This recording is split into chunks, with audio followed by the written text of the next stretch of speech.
All right, so we baked out our initial maps. We're going to move on to just cleaning them up a little bit in Photoshop. Um, it's just a process we usually do once we bake them out because it's not perfect.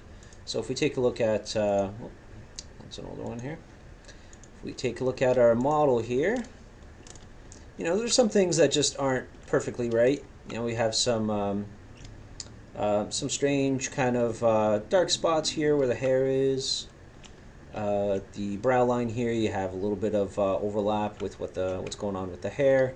A couple ugly, lines and things around the horns and stuff like that. This armor looks kind of junky too. And overall, just stuff like that. So we want to make sure that that stuff looks the best it can. Let me just make sure I have my high resolution textures on my guy here. So let's see, the head is the best. Let's put on the higher. I did a higher bake for the body as well.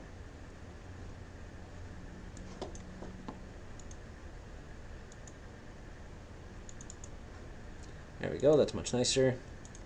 Throw the normal map on there as well.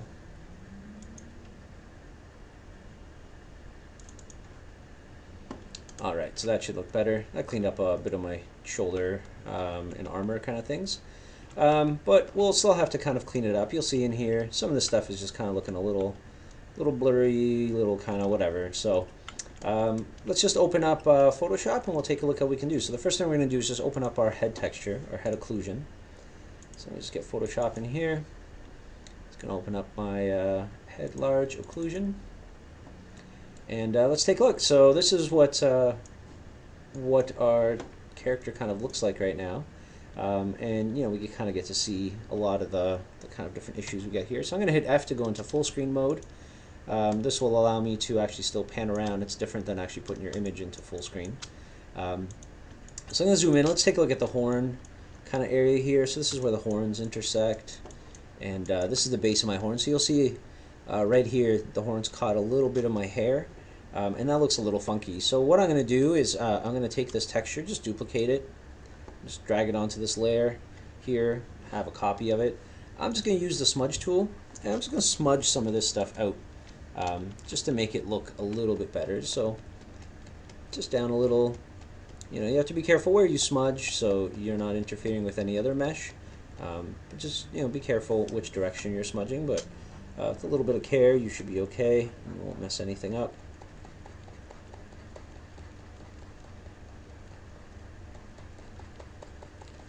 Alright, there we go. There we go. Let's just save that as. Actually, I'm just going to save this as my Photoshop file. Oops.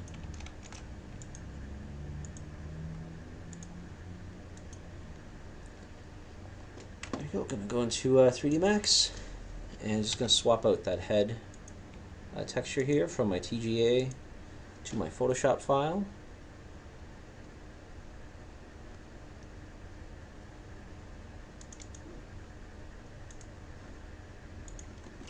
Let's take a look at the horn here. There you go. A lot of that detail is now fixed up. You don't have that weird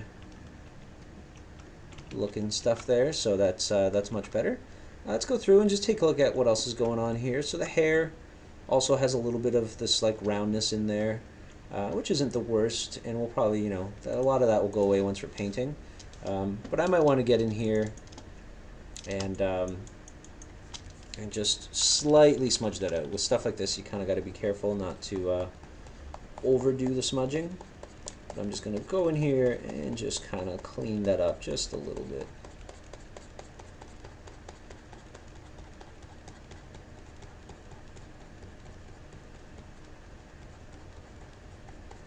Yeah, just push that in a little bit.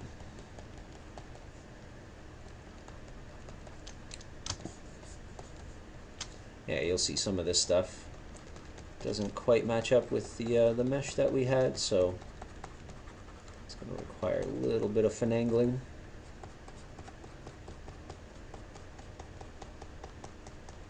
It doesn't have to be perfect, as long as it's not super obvious that there's that hard edge there.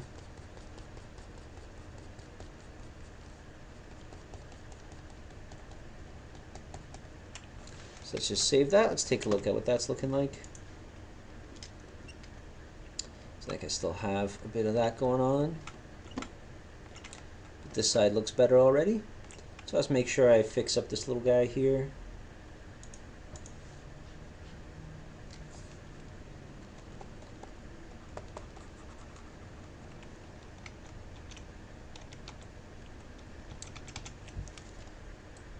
Let's go back to that. I think I might have accidentally reverted.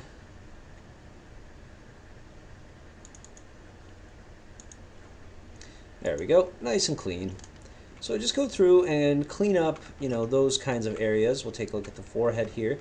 Now, if you're ever having trouble kind of understanding where, in Photoshop, where some of this is on your model, because it can look a little funky, all stretched out and stuff like that. Sometimes it's a little bit hard to understand what's going on.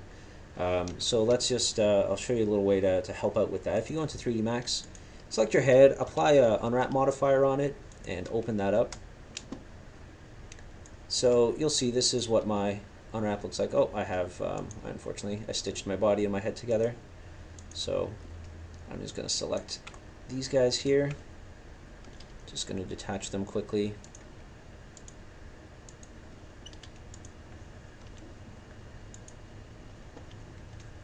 There we go. So that's what our unwrap looks like. You can go to, I believe it's Tools, Render UVW Template, and set it to whatever your texture size is. So 1024 is fine. Hit Generate UV Template, and you'll get this little guy here. Just save him out onto your desktop or whatever your working directory is. I like to save mine as a Targa, so I'm just going to call it, wireframe. Save that. I'm going to save it as a 32-bit just to get the alpha channel information in case it has some, which it does. So, so go back into Photoshop and open up that other texture, the wireframe texture that you just made, and just shift drag it over onto your image there, and you'll see that it'll perfectly match your textures here.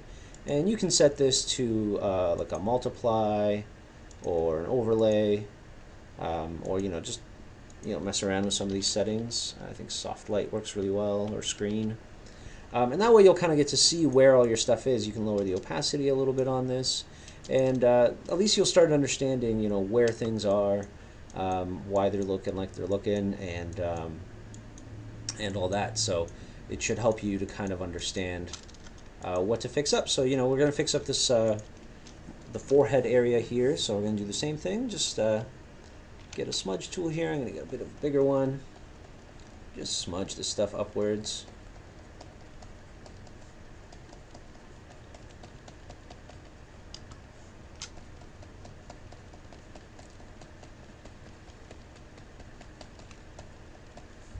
And just make sure you hide your wireframe before you hit save again. And you just close this off. You just remove that unwrap modifier. There you go, and our forehead's looking nice and clean, and that's starting to look better. Right, might want to clean up a couple other things here too. And if we hit render, you may notice that my head, even though I cleaned up the ambient occlusion, I might still be getting a couple little funny looking things around the forehead seam here. Yeah, see those little guys there? Some of that's from shadow. Some of that's going to be from the normal map though, and the reason for that is even though we cleaned up this texture, if you open up your normal map for the same thing, if we open up our goblin head, normal's large, and we zoom in on these guys, this is the normal map. So the normal map will also have some of that information there. So you may want to go ahead and, if it's really noticeable, do the same thing over here. Is just kind of push up some of these.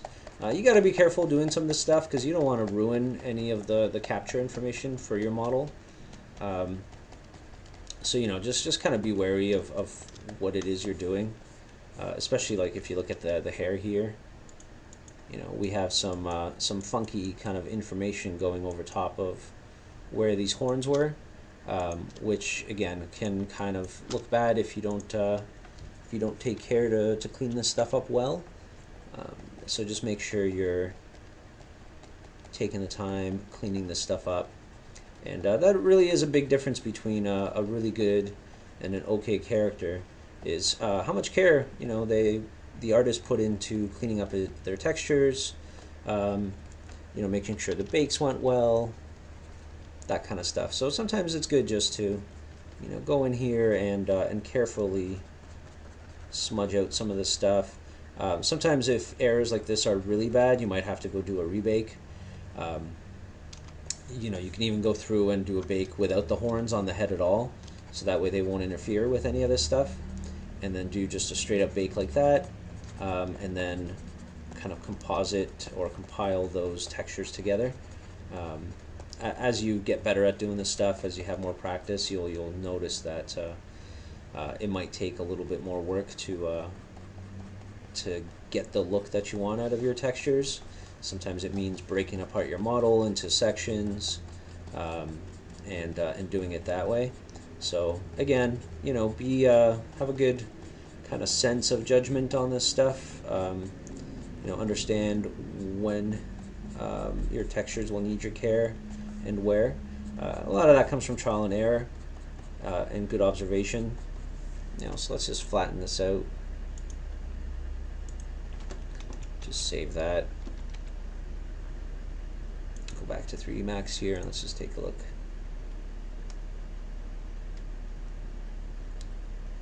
There we go. It didn't make a big change, but it helped out a little bit. Alright, you can always judge all that stuff based on how the lighting looks, right? Because in normal maps you won't be able to see in here. So take your time and clean up your mesh with any leaky kind of stuff like that, right? You don't want any of that stuff kind of pouring through. My beard's gonna need some work, the face. Then other notable things you're gonna have to clean up is, let's just take a look here. Number one, let's take a look at the face here. We have some like really dark edges along the head here, so I'm just gonna go through and just kind of blur those out a little, right? I don't want those things to be too dark. My nose, for instance, is it wasn't capped, so I'm gonna have some really weird information there. So I'm just going to go through and just darken that out. These are just the insides of my nostrils. So I'm just going to go through and just clean this up a little bit. Right? I don't want this to be dark. I don't want any brights in there. It's going to be the inside of my nose.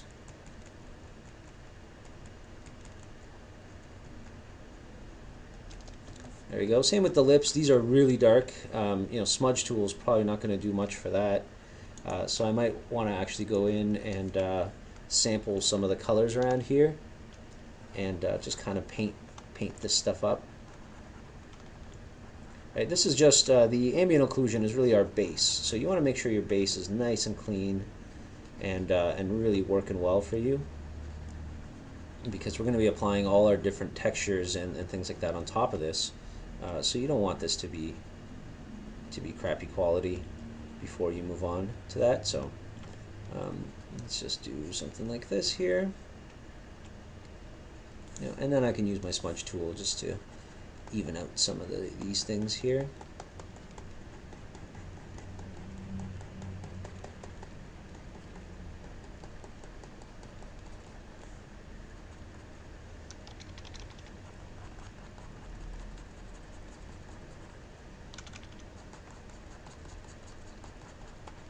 And the nice thing is, even if you miss a couple things right now, as we start texturing, you could still go back and start cleaning up all this stuff. So, don't stress too much about it, but try and do as much as you can early on, because anything you can catch early is just going to be better. Even though you can go back, it's always better not to actually have to.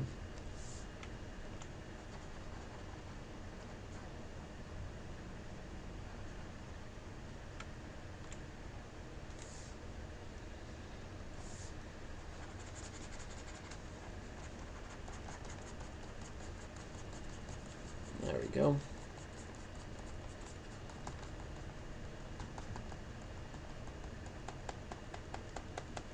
So that's kind of a quick and dirty little cleanup on there. I clean up my nose on here. And sometimes you get really weird just kind of artifacting like this around the head. So if you want, you can go through and just kind of try and smudge out some of that stuff too. Just like this. You know, if you don't like how it looks, you know, again, be careful not to smudge out any details because you want those in there too. But sometimes it's nice just to go through and just do a little bit of smudging. Right, just to kind of clean up some of these weird lighting baked kind of artifacts.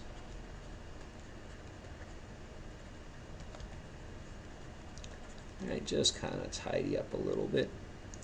Again, not too much. You don't want to lose any details, but just enough to kind of look a little nicer. All right, just clean that up a little.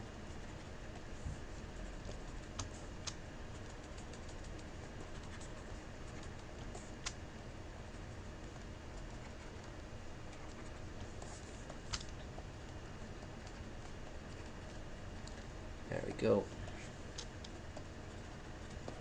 Just a little bit like that.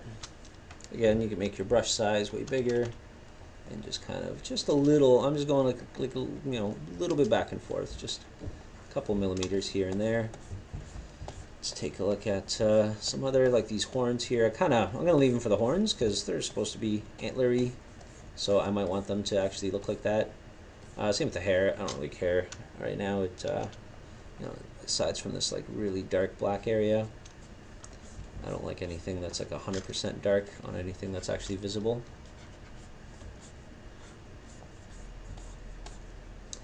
Got some crazy ear stuff. I don't know if you can actually see that in the model. Let's take a look. Yeah, you can probably see it behind here. You can see part of my ear starting to kind of leak out onto the hair. So I'm probably going to go through and clean up that stuff as well. Right. Don't have to clean up everything, but just some of those visible sections there. Again, some of these things, like this ear problem, probably bad enough that in a typical situation I would probably do a rebake, change some settings in X-Normal, fudge around with some of that stuff, or actually, you know, maybe tear the ears off, rebake the hair, and then kind of combine it with this texture.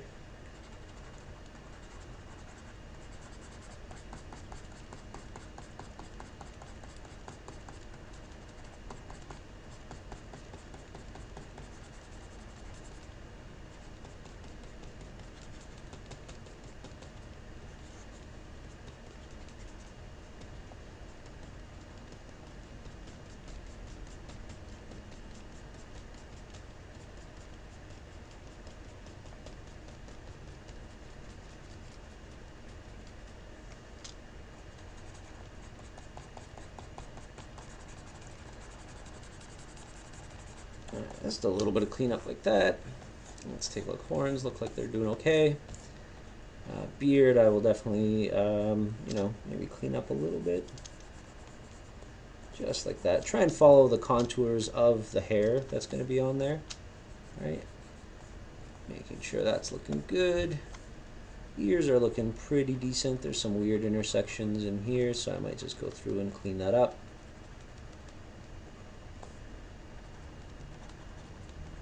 Yeah, just little bits like that. Again, get rid of any of these really dark areas.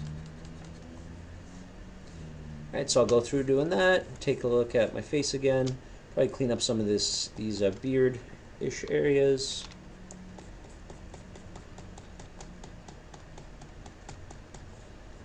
Alright, just push those back a little.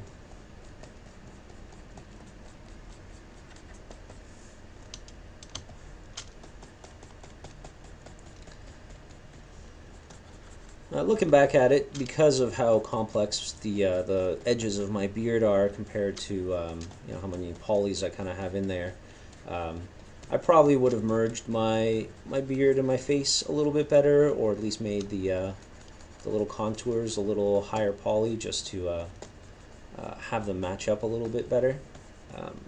You know, but it's kind of just an extra polish kind of step if that's what I wanted to do. You know, there's always something you could do to your model to make it better, make your bakes better.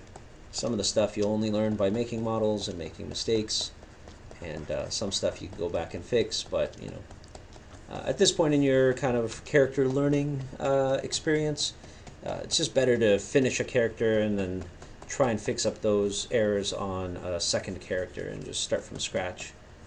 You know, you don't want to spend too long on a model. You're going to learn way more by just starting again right from the low poly and try and, you know, speed up your process, improve it, make it nicer, and you'll learn way more doing it that way. So, you know, I still learn something new every single time I do a character or an environment or a full game.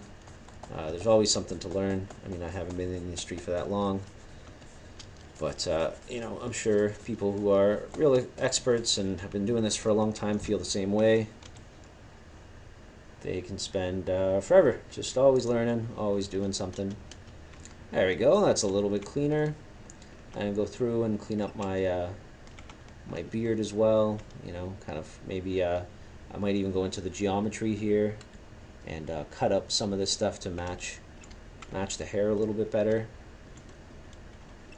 and all that. And so last but not least on the head, the last thing, even though in here the eyes look really cool, they baked out really nice. I really didn't even have to bake them, just because if we're going to animate this guy at any point, you know, these eyes are going to move around. And if they start moving around and they start looking like this, that's bad.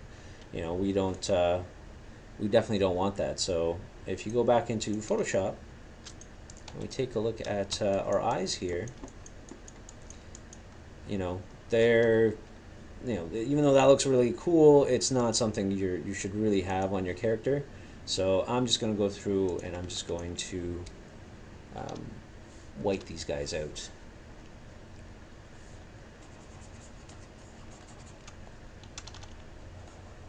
You know, they're one of those things on the character that moves a lot. You don't want to mess it up. And the nice thing is these guys are in a different layer, so when I do actually paint in my my pupils and things like that later, actually, I'll be able to see where, you know, the like center of my eye is and all that. So if I wanted to, yeah, this is gonna be really bad right now. Oops, I accidentally painted over the actual eyes. Let me just do that again.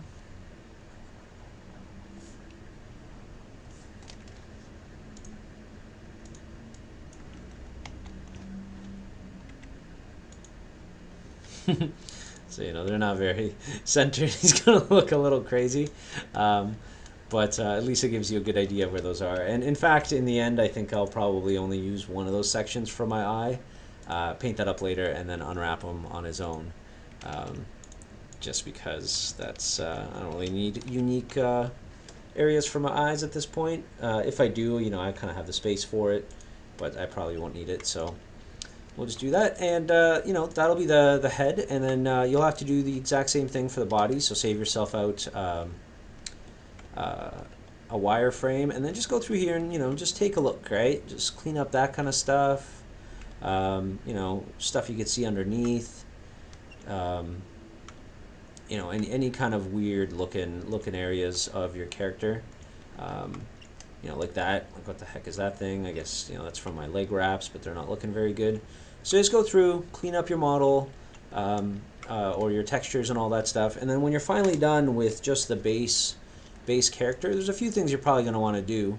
Certain things that we didn't do when we were cleaning up our character or modeling our character. If you take a look here, I have my my nostrils. They are still wide open. So I'm just going to select both of these borders here, the border select, and just cap them. And you know, I can kind of decide how those are unwrapped. They'll probably just go right in the center of the nose. All right, so if we take a look at that guy and that guy, they're good. They're right in there, and I don't really need much information on there. They're just going to be, you know, black but I am going to select both those new faces and make sure they have number 1 smoothing groups. There you go, that looks nice. And I might go through and do stuff like that too on other areas if I see things are acting a little funky. And same with my belt here. You'll see it's one-sided. I probably should have baked out a second side for him. It's just something I probably should have done at that point. But since I haven't, and I don't feel like doing another bake, I could just select these guys. I selected the top edge and the bottom edge of this model, and I'm going to hit bridge, and bridge will just make me polys attached to those guys. And then I'm going to cap out this extra little section that got left behind, and then I'm going to apply an unwrap modifier to it. Select those new faces. All right, that should be, oops, that should be them there. I just hit a map, flat map on them. And what I'm going to do is I'm going to select, I'm going to find where that belt is. If you can see that's it's blue down here, that means that they're attached to that area. And I'm going to have to mirror them just because they're on the other side. I'm going to rotate this guy 180, holding control to snap. And I'm going to try and just kind of position him on the inside here. It's not going to be perfect. But that's good enough. So at least I know when I paint leather on that one side, it'll be leather on the other side too. It may not look perfect at this point, but I think for now that's okay. If it looks bad, I could always fix that up and try and paint it in. So again, do the same thing for your body of your character. Clean up those ambient occlusion maps, normal maps, and then we'll move on to painting. Thanks.